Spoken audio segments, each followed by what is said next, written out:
The film I'm about to talk about proves context matters and don't make assumptions about things you know nothing about because all you're going to do is make an ass out of yourself and an umption. Let's get into it. And the movie I'm reviewing today is Dark Night of the Scarecrow. This film aired on CBS on October 24th of 1981. This movie was originally conceived as a theatrical release, but CBS picked it up and aired it on TV. This movie's only an hour and 32 minutes long. It's an easy watch. And this film was directed by Frank D. Falletta, who was an author, by the way. He helped develop the screenplay, and then he directed the film. And this movie stars Charles Durning as Hazelrig. He's this small town, this small farming community's postman. He's their mailman. And he's fantastic in the movie. Larry Drake plays Bubba. You'll know Larry Drake mostly from, he played Durant in Darkman, and he was also Dr. Giggles. And then you have Tanya Crow as Mary Lee. She's the little girl that Bubba likes to play with, and that's how we open the movie. Bubba and Mary Lee are playing in this field, and Bubba's a 36-year-old man who thinks he's a child. He's a mental disability, but they're best friends. They play all the time. And we see Hazelrig looking on, watching him from afar, very creepily, by the way. And he's not happy about them playing together. He's a scowl on his face, and he gets in his mail truck and takes off. And he drives to his friend's house, who's a farmer. And he's like, they're at it again down there. And he's like, what are you talking about? He goes, Mary Lee and Bubba are playing again. I thought we put an end to that. And his friend's like, you're never going to put an end to that. Until something bad happens, they're always going to end up finding a way to play together. And Hazelrig's like, well, what are we going to wait for something bad to happen? We should stop this right now with a more permanent solution. His friend's like, look, I don't mind roughing them up once in a while and having fun with them, but I am not willing to do something that serious unless it's justified.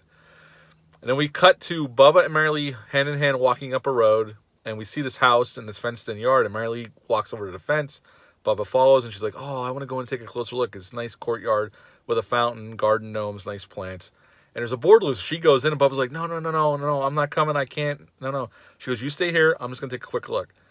And he's watching her, and she's all happy, and all of a sudden we hear this growling, and this dog comes around the corner, and the dog's getting closer and closer. Mary Lee's scared. The dog lunges at her. We don't see it. TV movie. Bubba busts through the fence to save her, and it cuts to Bubba carrying her in her arms up to her house. And we assume she's dead, and so does her mom. Her mom runs out and screams. Word travels fast to Hazelrig. It's a small town. The sheriff already knows, and he asks for help for people to track down Bubba. So he goes and gets his farmer friend we were introduced a little bit earlier, this other farmer they're friends with, and this guy that owns this garage they're friends with. They get dogs and their guns, and they take off in the back of a truck. And they drive right to Bubba's house. And Bubba's mom already told Bubba before they got there to go hide, that she'll make sure nothing bad happens. And the men go right to the house, and she's like, leave, you don't belong here. Bubba would never hurt anybody. And she goes in the house, and their dogs get a scent, and they go out into this field next to the house. And all there is this scarecrow. And the guys are like, there's nothing here. It's just a scarecrow. And Hazelrig's looking at this scarecrow. It's a very traditional scarecrow, what you think of, overalls, flannel shirt, bag mask on.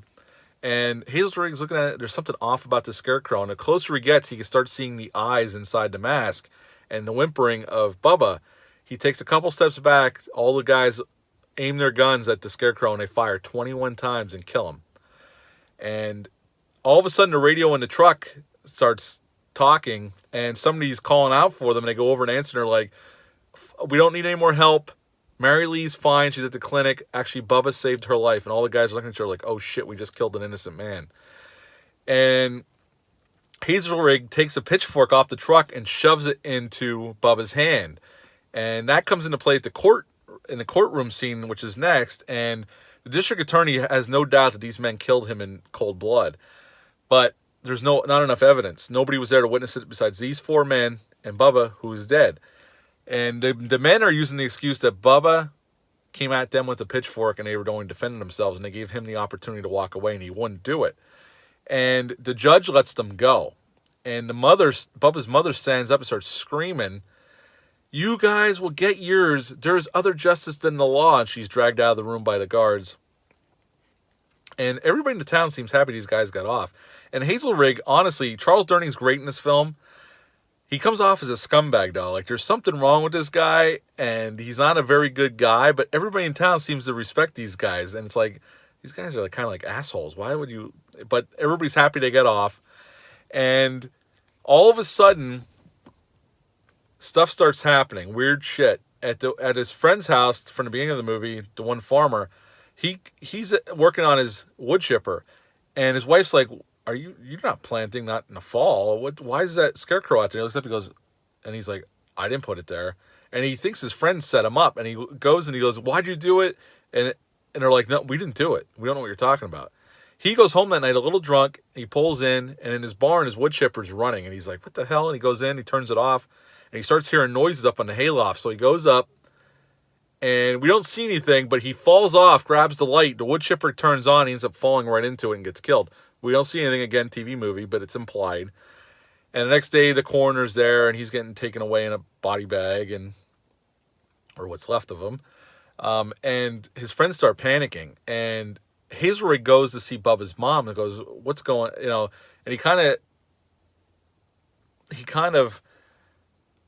he's implying that she might have something to do with it. And he goes, "Look, I have nothing to do with it, and I see how you look at Mary Lee, and you stay away from her. I know all about you, and word travels fast in a small town." And Hazelrig has this panic look on his face, and he gets in his mail truck and takes off, implying that Hazelrig might be a child molester. They never go into it any further than that, but she implies it right there. And you know something's off about Hazelrig, and they never go into it again the rest of the film, really.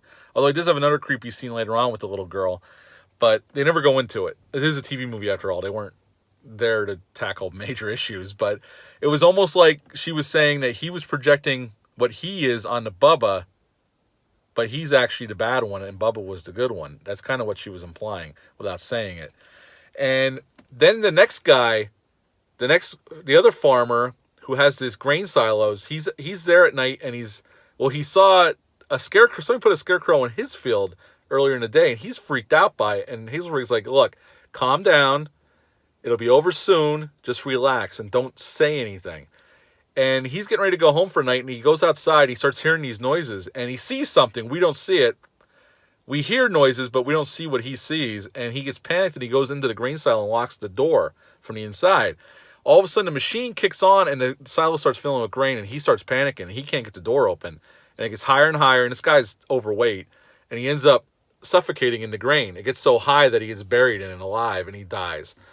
And now it's just Hazelrig and this mechanic. And Hazelrig goes and talks at this Halloween dance. He tracks down Mary Lee, which is a very creepy scene. Definitely giving perv vibes off here in this scene. And he confronts her, and she's like, "Bubba's back, and he's the one that's doing everything. So you might want to talk to him," or something like that. And he's unnerved by that, and he goes and gets the mechanic, and they go to the cemetery and dig up Bubba's grave. And he's still there. And the mechanic starts freaking out, and Hazelrig kills him and buries him with Bubba in the ground.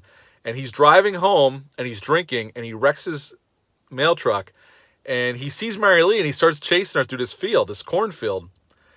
And he gets her, and he's like, "You tell me what's going on." And she goes, "It's Bubba. I told you, it's Bubba." And all of a sudden, a farming equipment behind him turns on and starts coming towards him, and he's panicking. And he starts running through the cornfield, and this machine's right behind him, and he's tripping over pumpkins. They show the pumpkins he's tripping over and that. And all of a sudden, he comes to a sudden stop, and the machine stops. And the camera pans, and you see a scarecrow there. And he backs up, and in the hand of the scarecrow is a pitchfork that went into his body, and he falls over, and he's dead. And the last shot, the whole movie, we're like, "Is the scarecrow really alive?" Well, we do see the scarecrow come up to Mary Lee. She's sitting in these flowers, and he walks up to her and hands her a flower. And she starts talking to him, and that's how the movie ends. So Bubba's spirit came back, possessed the scarecrow, and he took revenge on these men who did him wrong. And I got to be honest, for a TV movie, it's very well done. The atmosphere is there. It's definitely a movie you could watch at Halloween time. It's seeped in the season. It's really well done for a TV film. And they actually shot this movie in only 17 days, which blows my mind for what they had to pull off in 17 days. Now, again, it's not gory. You don't see any blood hardly. It's a TV movie, for Christ's sake. You're not going to see much. But just for what they were able to do on a TV movie, on a TV movie budget, especially from the early 80s, it's a miracle this movie's as good as it is. And I really like this film. I like pulling out at Halloween time. There's a couple of funny things, though, like Charles Durning's character wears his post office uniform through the whole movie. Every scene he's in, he has it on, and it gets funny by the end of the movie. It really does. Considering what they're doing, and he's still wearing the uniform, I don't know. And again, going back to his character, Hazelrig being such in high regard in the community. I know he's the postman, and I guess back then people that were post workers were held in high regard, but he lives in a halfway house. Everybody alludes that he might have had problems in the past, but they don't get into it. It's like, I don't know, everybody was so happy when he got off this murder charge. I don't know why. But the acting is really well done across the board. It's for a TV movie, they really did bring the atmosphere, and they really got suspense out of it. Is it scary now? No. I think it's creepy. There's some creepy parts. I don't find it scary now. When I was a kid, I did. But I wanted to review it because it's a movie that I don't think it's talked about a lot. I know it was kind of forgotten about for a long time until the Blu-ray came out a couple years ago. That's how I own it. I checked Apple. It's not on there, but you might be able to find it somewhere on one of the streaming services. Dark Knight of the Scarecrow, I give it an 8.5 out of 10. I like it that much. I think it's a really well-done TV film. Have you ever seen this film? Let me know down below in the comment section. I greatly appreciate it. Hit the thumbs up and the subscribe button, all that great stuff. And I hope everyone's doing well out there. Stay safe, and I'll be back soon. Thanks.